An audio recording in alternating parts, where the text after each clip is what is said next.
Hello, thank you for joining me. Today we've come to the beautiful Georgian city of Bath. We're just walking down one of the city's many avenues, and what we're going to see today is one of Bath's possibly not the most visited landmark, but quite a well-known one.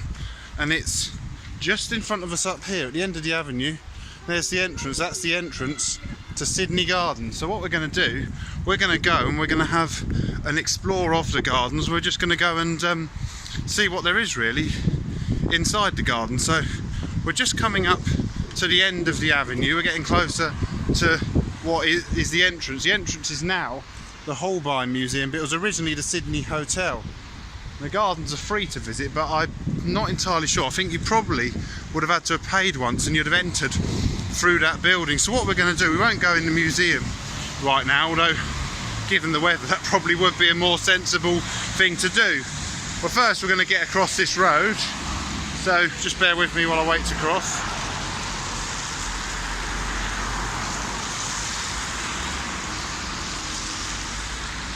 And as soon as we're over the road, we'll go and have a wander around.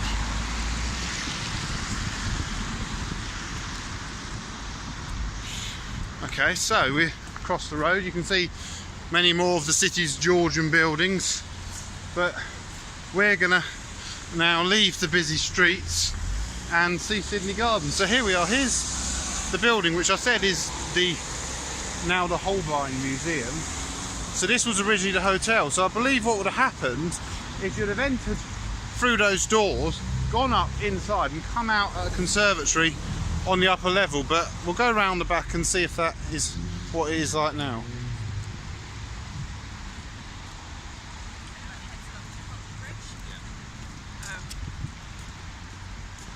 So as you can see, it's a beautiful Georgian building with its Greek style, like a Greek temple, with its I think they're Corinthian columns. You can see the Christmas decorations up. So if we go round the side, we'll see what it looks like. So as I said, that's now the Holborn Museum. It was originally a hotel and the gardens are out the back. So as we come through here, oh, I didn't expect that. They've put a rather large modern glass extension on the back. I didn't know, I wasn't expecting to see that. I've never actually been here before, so as I do this video, I'm seeing this for the first time. What I have seen of Sydney Gardens, and you might just be able to hear in the background is a train, because the Great Western Railway goes through the middle of the gardens, but more of that later. So they've kind of created a huge cafe out the back. I'm not really sure I like that, but as I said in one of my previous videos, when you put a modern extension like this to an old building, there is no mistaking the old from the new. So there is that. So as we come through here, we're now coming into the main part of the garden. So these gardens, they're 18th century pleasure gardens. They were completed in 1792. They were originally designed by Thomas Baldwin, but they were completed by somebody called Charles Harcourt Masters. So they were kind of what you call an 18th century theme park. They had things like pretend ruined castles, follies, just about, you know, what you expect, what people enjoyed seeing in those days. And now they're just pleasant gardens to wander around. Normally the weather would be better, but they've had a few alterations. As I've already mentioned, the railway, but the first means of transport to penetrate through the gardens is what we're going to see fairly soon, was the Kennet and Avon Canal. That came through in 1810, but 30 years later the Great Western Railway was also driven through the gardens by Isambard Kingdom Brunel, and the gardens are well known for railway enthusiasts. Some have referred to it as one of the best places to watch trains ever. So we come down here. It's a bit of a shame about this fence. This rather spoils it. You can't see so well the original balustrade, but here's the Great Western Railway. I don't know when a train's due. It'd be nice if a train does come along. And going that way, you can see there's a bridge. So I think what we'll do, we'll walk along. We'll go over one of those two bridges in a minute, but we'll walk along by the railway just in the hopes that a train does come, because it kind of would make my day if one comes along. But what I'll do afterwards, I'll probably come and take some pictures anyway. So now this is exciting. I'm just going to go for a little arch here.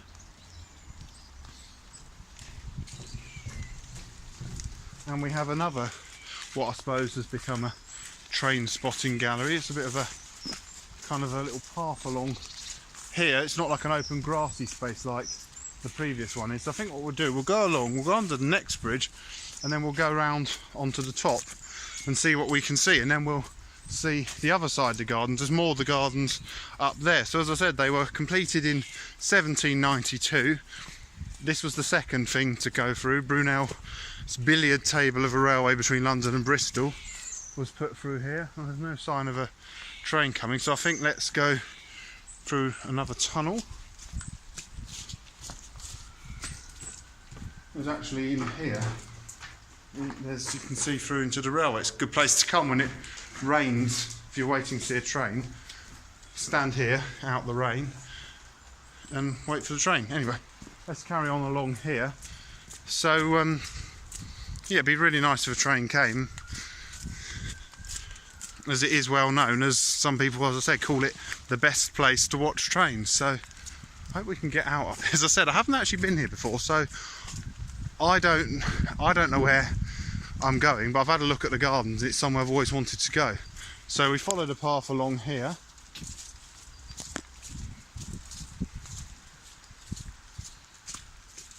You can see the succession of bridges looking back on us.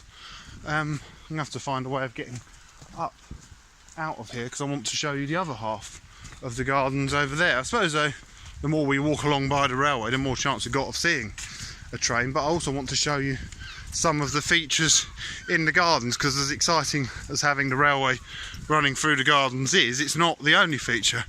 But what is quite pleasant is how, even though the railway's been put through, it might have been seen in its day as spoiling it, but as it was Brunel, I think he's done a fantastic job of making it look as though the gardens were created around the railway.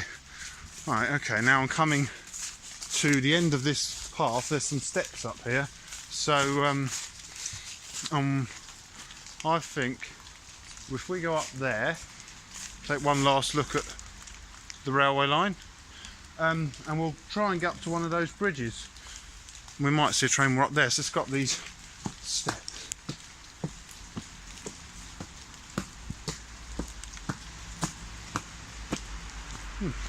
I didn't know it had these sort of I imagined it would be all more kind of open spaces. I didn't realise there's going to be all these kind of more kind of wooded paths in the garden. So take you along here. The railway is down below us, walking underneath a Holborn oak tree. This is a form of oak, it's an evergreen oak, and we come through here. This is more what I was expecting, the wide open space of the garden. I can just hear a train. Whether we're going to be able to see it, there we go, class 150. I know you can't see it very well. What a shame that didn't come a minute ago. That was, got the number though, it's 50002, so the second of the class 150s to be built. So we walk through here. The rain's getting heavy. I hoped it might stop, but it's not showing any sign of that, so it looks like there's going to be quite a few videos from Bath in the rain, because this is the first of a series of videos I'm making. So let's just see what we get. So going down here, there's a rather overgrown bowling green. It really isn't what I expected. That's more what you sort of expect of Bath, all the Georgian houses. But these gardens, oh no, it's they're going to make a labyrinth. That's interesting. They're going to recreate a labyrinth that was in Sydney Gardens. So it looks like it was perhaps used as a bowling green, but they're going to recreate a labyrinth, which I think is that's a much nicer idea, I think, than an overgrown bowling green. I believe under the original plans by Thomas Baldwin there was a labyrinth, so it makes sense to recreate it. So as we come up here, we've kind of done a circle. We're heading now back towards the railway, but there's something I want to show you. I've just seen it round this corner here. So where we were earlier, we walked around over there. If you look here, here's one of the temples. So this is more what would have originally been here in Sydney Gardens, temples like this.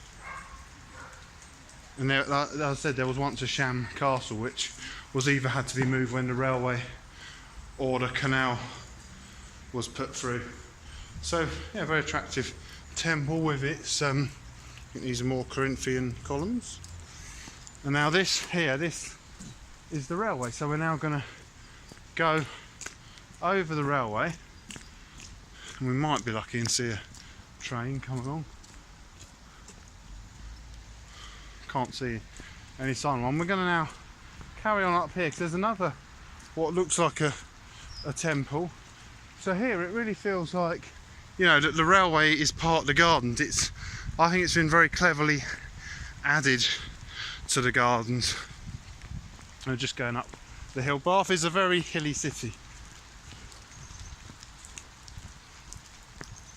and we're just coming up now to the Kennet and Avon Canal, which we'll have a proper look at because it does a similar thing to the railway. It runs through the garden. So up here, there we are, there's the canal. It looks rather like it was built to be here.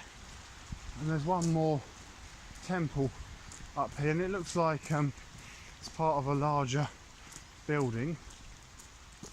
And beside it is a maidenhair tree, one of my favourite trees, because if you look at the leaves, pick one up, it looks a bit like a maiden's hair. The Latin name is Galinclo belova, and it's one of the oldest trees. They were around during the time the dinosaurs were around, and they still grow now. Obviously not the same tree isn't alive, but you know what I mean. The trees that were growing then still grow now. Coming up, that big tree there, that's a London plane. Trees that grow very well in urban environments. There's another London plane just there on the other side of the canal.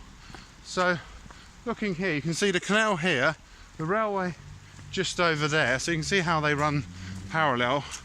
What I'm going to do as we walk along by the railway, we're now going to do the same on the canal. So as we come to this lovely bridge with cast iron balustrade, there's the canal down there.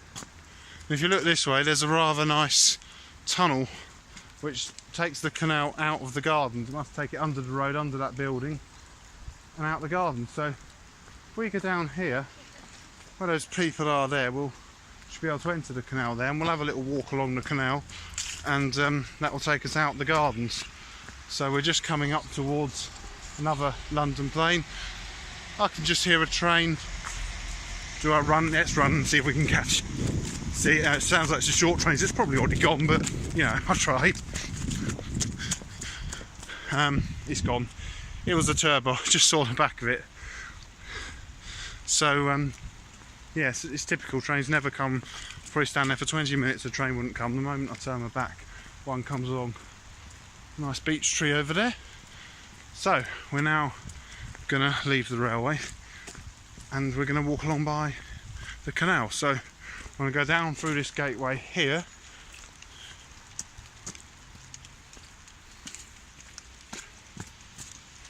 and now we're on the canal. That's the bridge we walked over a couple of minutes ago. We're gonna now head in this direction under the other bridge we walked over.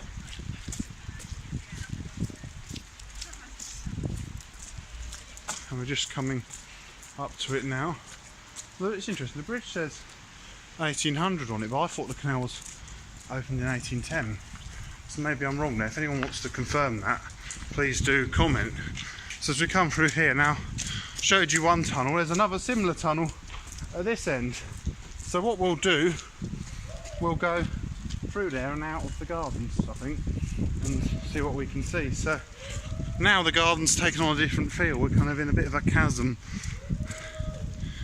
I think I'll have to come here in the summer one day. I'm sure it's much nicer with all the leaves on the trees.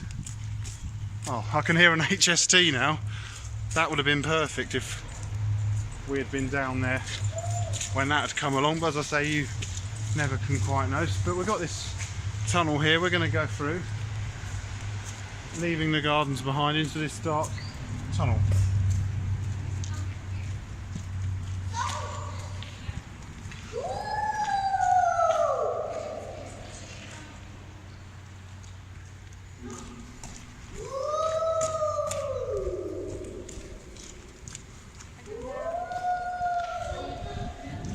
So we're now just about halfway through the Canal Tunnel. This must be taking us under road. There's a perfect reflection there because the canal water's so still. There's some boats up here. One's got a fire on. I can smell the burning of the fire. So we come out, that's the tunnel. It's rather plain on this side, not as well decorated I suppose because we're no longer part of Sydney Gardens. So as we come along here, and seems to be where there's a few boats moored along here, building some houses just across the road, some timber frame looking houses. That'd be a nice place to live. You've got the canal and the railway very close to you. Bath Canal Boat Company on this one, so perhaps you can hire this boat. I think this one here looks like it's a houseboat. It's a rather large boat. So what I'm going to do, it'd be fun to walk along all the way to Reading, but we're certainly not doing that today. We're just going to walk up here. I just want to end the video with two types of transport side by side. We get to here, here's the canal, and back down there is the railway line. So I won't wait for a train because every time we wait for one doesn't come. So from the Kennet and Avon Canal and the Great Western Railway and Sydney Gardens in Bath, thank you very much for watching. Goodbye.